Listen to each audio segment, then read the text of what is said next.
باز چی سبب شده است که تا امروز دین چنین تازه باقی مانده است؟ یکی از سبب‌های مهم این خلق زیبای جناب رسول الله صلی الله علیه و سلم بود که مردم روی به این دین مقدس اسلام آوردند. یعنی اساساً رفتار رسول الله صلی الله علیه و سلم بله و معاملهشون با مردم هم اساساً خدمتی که به این دین مقدس اسلام کی خدمت کرد؟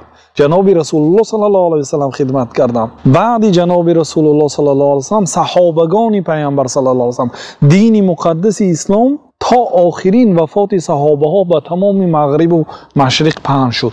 آنها خدمت بی‌نهایت بزرگ کردند و آنها خلق پیامبر صلی الله علیه و سلم یکی از سبب‌های بود که در گرد خود مردم را جمع کردند. الله تعالی بعضی همین رفتار نیک رسول الله صلی الله علیه و سلم را با مثال میگفتند.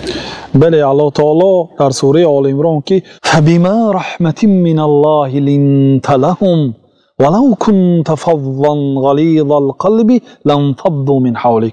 بر رحمت الله تعالی مهربانی الله تعالی بود که تو ای پیامبر صلی الله علیه و به مردم مهربانی کردی، ملایمی کردی، خوشفعلی کردی، تندگو میشدی و اگر سخنهای تو درشت میشد تو بد معامله میشدی لانفضوا من حولك، مردم از اطراف تو میگریختند. روزه خیلی که در صحیح بخاری و مسلم ثابت شده است جناب رسول الله صلی الله علیه و سلم با صحابگان در مسجد نشسته بودند. پیامبر صلی الله علیه و به آنها تعلیم میدادند، خوشا به حالشان. در مسجد علم میگرفتن، علم میدادن. مسجد فقط برای نماز نیست.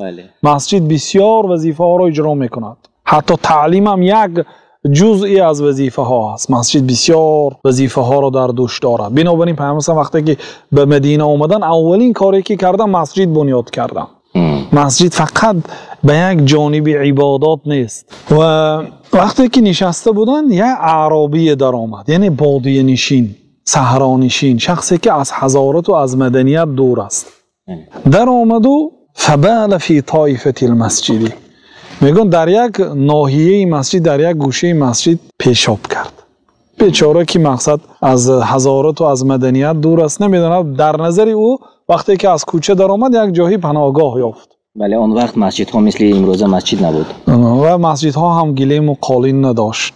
در آمد پیشاب کرد که فزجره الناس، تمام صحابه ها از جا خیستند با تمام غضب به سویش شتاب داشتند که پیامبر صلی الله علیه و آنها را نهی کردند. فنهاهم النبی صلی الله علیه و سلم، پیامبر صلی الله علیه و آنها را آرام کردند، گفتند دعوه، گذارید او را به حالش. برای آنکه او الکی پیشاب خود را شروع کرده بود. اگر مقصد صحابه ها از نهی این اعرابی نجاست نشدنی مسجد باشد، بسیارتر نجاست میشد. چون که وقتی که اینها هجوم میکردن و میگریخت، وقتی که میگریخت بسیارتر جای مسجد نجاست میشد. غیر از این لباسش هم نجاست میشد. غیر از این به سلامتی خود اعرابی ضرر دارد. وقتی که انسان شروع کی کرد باید باز نیستد در مابینش.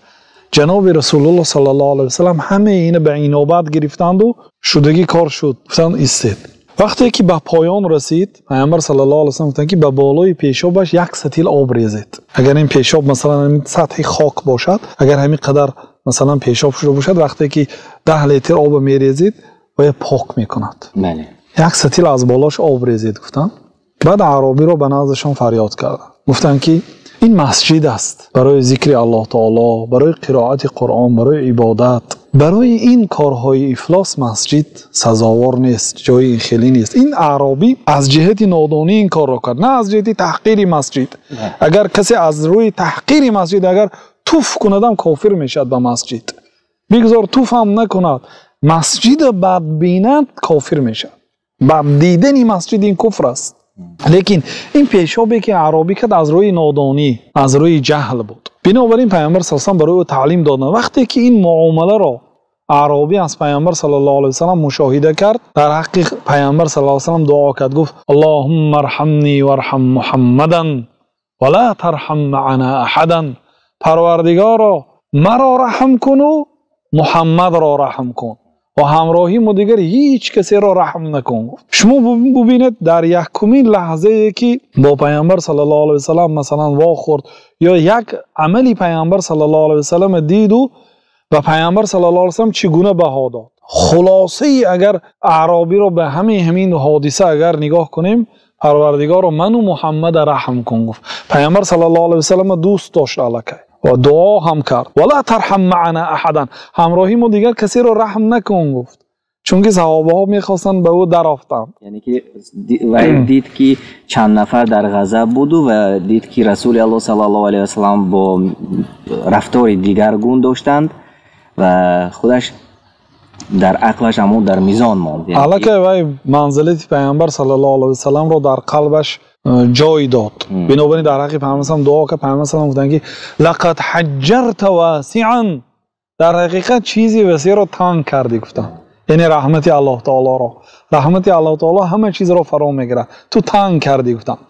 انا همین قصه یک قصه هست که خلق پیامبر صلی الله علیه و سلم رو هم اعرابی دید و خلاصه برداری کرد و هم صحابه ها از این عبرت های بزرگ آموختند. یعنی چندین حکمت ها داشت. بله،